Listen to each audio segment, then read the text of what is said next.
इस कार्यक्रम के पुण्यार्जक हैं नमनकर्ता सन्मति सुबल जिन श्रुत सेवा संघ रजिस्टर्ड श्री मनोज जी अनुप्रधान, भोपाल राजेंद्र जैन TI, श्रीमती अनीता जैन, आकाश जैन, कृति जैन, प्रिंस जैन, पूजा जैन, भोपाल, संजय जैन, मुंगावली, संध्या जैन, सनी जैन, भोपाल, मध्य प्रदेश। संपर्क सूत्र अभिषेक जैन, महावीर ज्वेलरी, भोपाल, 9827812370।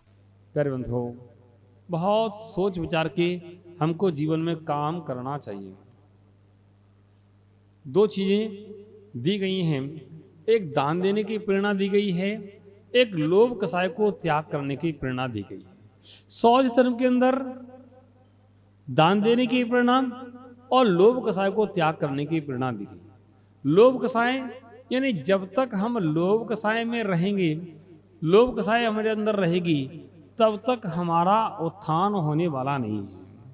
संपूर्ण रूप से लोभ कसाय का समन तो शायद अभी हम नहीं कर सकते हैं। संपूर्ण रूप से लोभ तो शायद समाप्त नहीं हो पाएगा, क्योंकि वह तो इस काल में नहीं होता। मुनियों को भी लोभ समाप्त नहीं होता है, मुनियों को भी लोभ कसाय है। 4 कसाएं पूरी की पूरी मुनियों को भी हैं। संजलन रूप से मुनियों के भी वे कसाय होती हैं, लेकिन उनके जैसे श्रावकों के अनुग्रस्तों के लोभ होता है, वैसा लोभ मुनियों को नहीं होता। अनंतानुबंधी, अप्रत्याख्यान, प्रत्याख्यान और संजलन, 4 प्रकार की कसाय बताई। कितने प्रकार की? अनंतानुबंधी, अप्रत्याख्यान, प्रत्याख्यान और संजलन। अनंतानुबंधी जो सम्यक्त को उत्पन्न ना होने दे, वह अनंतानुबंधी कसाय कहलाती है। जो सम्यक्त को उत्पन्न ना होने दे। और अप्रत्याख्यान जो हमें व्रत नियम संयम ना लेने दे, वह अप्रत्याख्यान कसाय कहलाती है। और प्रत्याख्यान जो हमें सकल संयम ना लेने दे, वो प्रत्याख्यान कसाय कहलाती है। और जो संपूर्ण रूप से यथाकाचायत को ना लेने दे, वह संजुलन कसाय कहलाती है। जब तक संजुलन कसाय का भी उदय है, तब तक यह जीव यथाख्यात चारित्र का पालन नहीं कर सकता, यानी यथाकाल चारित्र की प्राप्ति नहीं कर सकता है। इस पंचम काल में यथाकाल चारित्र शायद किसी को नहीं, शायद क्या है ही नहीं, हो ही नहीं सकता है। यथाकाल चारित्र के लिए आचार्य कहते हैं उनके 11वें गुणस्थान से यथाकाल चारित्र होता है। कौन से गुणस्थान से? 11वें, 12वां, 13वां, 14वां गुणस्थान यथाकाल चारित्र का है। अभी इस पंचम काल में साधुओं के लिए 6वां और 7वां गुणस्थान होता है। कौन सा? 6वां, 7वां। ये मुनराज 6वें 7वें गुणस्थान में ही झूलते रहते हैं, कभी 6वां, कभी 7वां, कभी 6वां, कभी 7वां, कभी 7वां, कभी 6वां, ऐसे इन गुणस्थानों में झूलते रहते हैं। और श्रावक जो हैं वह 4था और 5वां गुणस्थान सम्यक दृष्टि श्रावकों के लिए बताया गया है। जो श्रावक व्रत रहित हैं, जिनके व्रत नहीं हैं, वह तो अव्रती श्रावक 4थे गुणस्थान व्रती होते हैं। और जो व्रत नियम संयम से रहते हैं, जिन्होंने प्रतिमारूप व्रत ग्रहण किए हैं, वह व्रती श्रावक कहलाते हैं। ऐसे श्रावकों के लिए भी 2 भेद किए हैं, व्रती श्रावक और अव्रती श्रावक। अमल्य हमारे नरेश जी रांची बैठे हैं, प्रतिमाधारी हैं, व्रती श्रावक हैं। हमारे भैया जी बैठे हैं, व्रती श्रावक हैं। ये सब व्रती श्रावक हैं। हमारी बहन जियों ने भी व्रत ले रखे हैं, है ना, तो ये व्रती श्रावक हैं। और अव्रती श्रावक जिनका कोई नियम नहीं है, लेकिन जिनेंद्र गुरुदेव के प्रति जिनकी सच्ची श्रद्धा है, सच्ची भक्ति है, आस्था है, और जिनेंद्र भगवान की पूजन आराधना करते हैं और दुनिया के प्रपंच से दूर रहते हैं, भगवान की श्रद्धा जिनके पास है, देवशास्त्र गुरु की श्रद्धा जिनके पास है, और 7 तत्वों का श्रद्धान जिनको है, वह कौन कहलाते हैं? अव्रती श्रावक। व्रत नियम नहीं है, अव्रती श्रावक कहलाते हैं। प्यारे बंधुओं, ऐसे श्रावकों के 4 भेद कहे। इसलिए अब वहां अप्रत्याख्यान कसाय का उदय, प्रत्याख्यान कसाय का उदय और संजलन कसाय का उदय इन तीनों स्थानों में पाया जाता है। मुनराज के संजलन कसाय का उदय है, यानी संजलन रूप से लोभ तो मुनराजों के लिए है ही है। और वह कब समाप्त होगा? 10वें गुणस्थान तक लोभ रहता है। कौन से गुणस्थान तक? 10वें गुण स्थान तक, लेकिन वह इतना सूक्ष्म होता है 10वें गुण स्थान में, उसको कोई पहचान नहीं पाएगा, कोई उसकी शक्ति नहीं रहेगी। जैसे अग्नि की चिनगारी मात्र, चिनगारी मात्र जिसका कोई काम नहीं है, जो कुछ कर नहीं सकती है। लेकिन चौथे गुण स्थान में लोभ की अधिकता होती है, 5वें गुण स्थान में वह लोभ कम हो जाता है, 6वें 7वें गुण स्थान में और वह लोभ कम हो जाता है। पैर बंधो, उस लोभ को कम करके संसार के साधनों को जोड़ने का लोभ, इंद्रिय विषयों की प्राप्ति का, इंद्रिय विषयों के साधन प्राप्त हों, इनका लोभ इस जीव को लगा ही रहता है। अच्छा, हमारे योगेश भाई बैठे हैं। योगेश भाई, तुम्हारा मकान बहुत सुंदर है, हमने देखा नहीं है पर मुझे लगता है अच्छा है। इतना तो अच्छा है कि मतलब अच्छा है, अपने लायक तो है ही, है ना, इतना अच्छा तो है ही। अब तुम्हें कभी मन में नहीं आता है कि एक मकान दूसरा कोई इससे भी थोड़ा सा अच्छा बड़ा मकान, अच्छी जगह? ओह, ऐसा लगा तुमको जल्दी दीक्षा देना पड़ेगी। अब ऐसा लग रहा तुम्हारी दीक्षा जल्दी देना पड़ेगी तुम्हें। क्या करना, काम चल ही रहा है। इतना जब भाव आ जाता है तो कहना चाहिए अब तुम्हारे प्रत्याख्यान कसाय का उदय है। अभी तुम्हें अप्रत्याख्यान का, तुम्हारा प्रत्याख्यान कसाय का क्षोभसम तुम्हारे पास है, तुम व्रत नियम संयम ले सकते हो, भले ही देश व्रत लो लेकिन ले सकते हो। प्रत्याख्यान कसाय के उदय में व्यक्ति नियम संयम ले सकता है, क्षोभसम में वह ले सकता है। प्यारे हो, ऐसे हम लोगों के लिए लोभ की सीमा को कम करना चाहिए। लोभी भी दो प्रकार के, लोभी भी दो प्रकार के, कंजूस और मक्खी चूस। कंजूस और मक्खी चूस। एक बार मैंने कहा मक्खी चूस कैसे होगा? मक्खी चूस कैसे होगा भाई? कंजूस तो ठीक है, मक्खी चूस है ना। तो हम लोग जो घर में थे तो एक बार वैसे तो दूध आता था, लेकिन एक बार मान लो कहीं गड़बड़ हो जाता है, दूध नहीं मिला, तो हम लोग डेयरी से दूध लेने गए।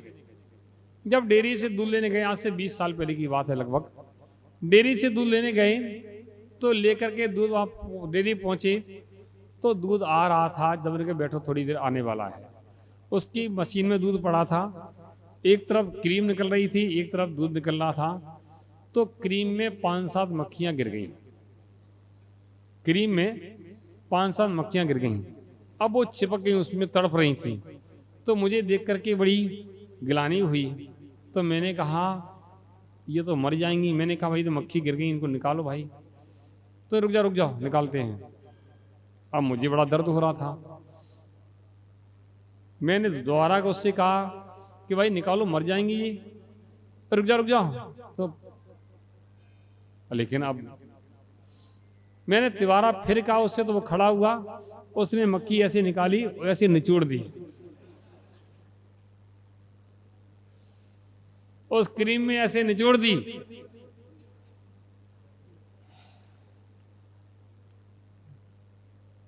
मैं तो आंख बंद करके वापस चला आया। मैंने आज की बात इसकी डेयरी पे दूध लेने में नहीं जाऊंगा, खाली बाल्टी लेके वापस आया था।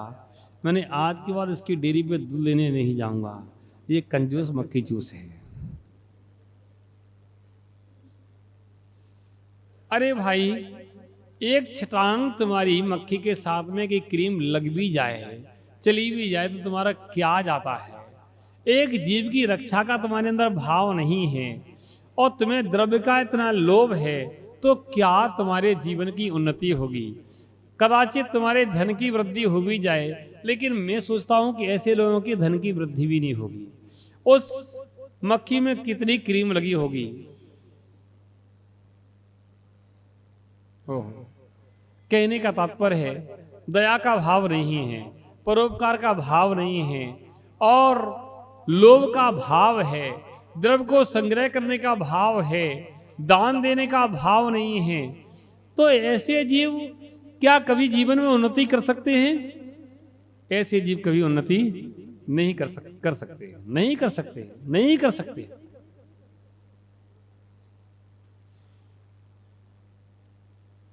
मन में मंदिर गए, भाव किए थे आज गोलक में 500 का नोट डाल देंगे, गोलक में 500 का नोट डाल देंगे।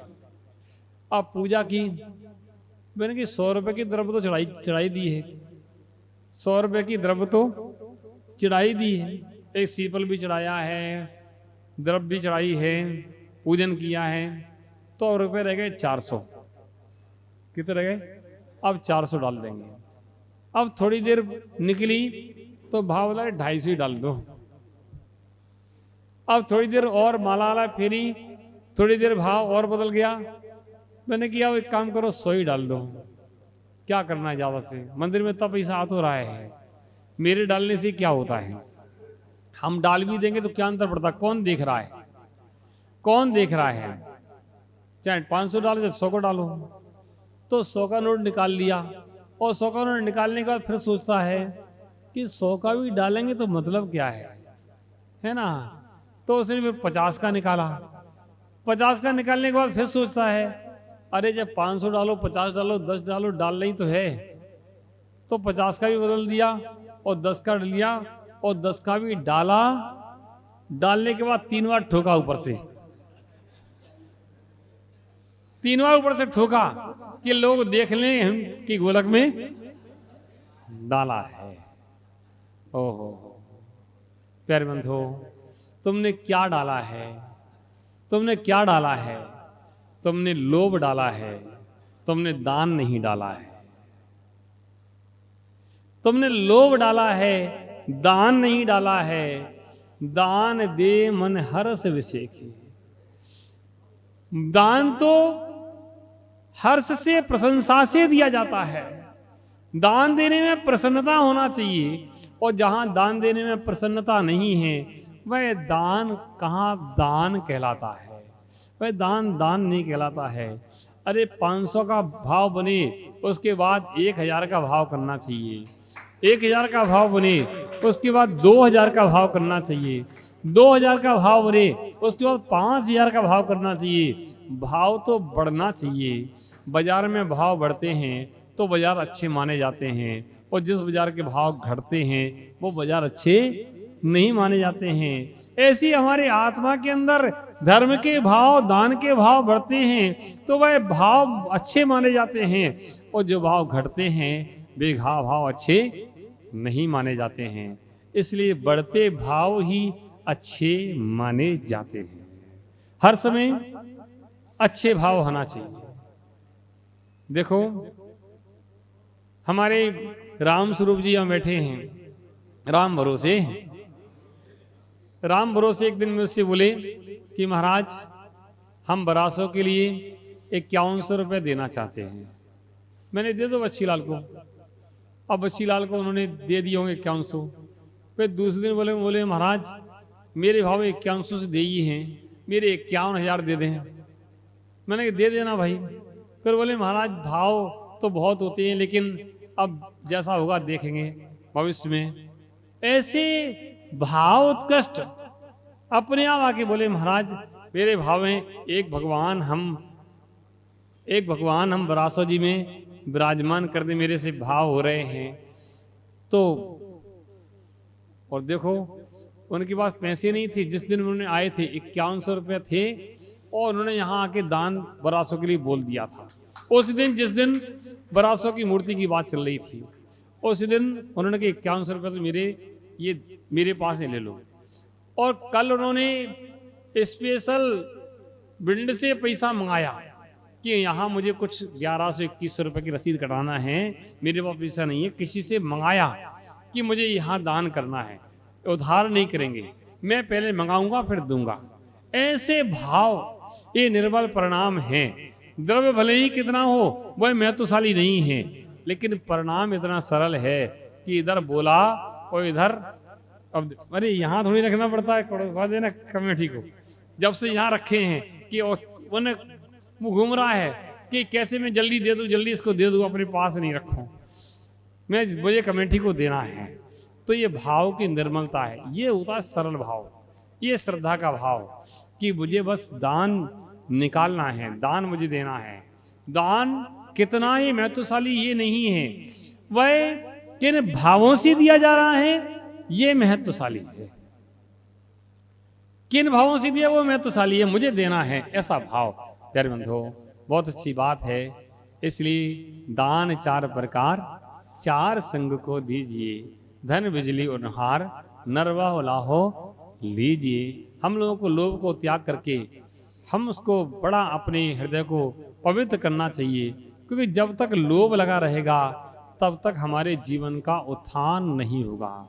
और जब लोभ का त्याग हो जाएगा तो जीवन हमारे विकास की श्रेणी पर चढ़ने लगेगा। हमें अपने जीवन के विकास की श्रेणी को बढ़ाना है, जीवन के विकास को कम नहीं करना है, उसको घटाना नहीं है, उसको बढ़ाना है, हमारे जीवन का विकास हो। और लोभ के त्याग से सारे कसाय के त्याग अपने आप हो जाते हैं।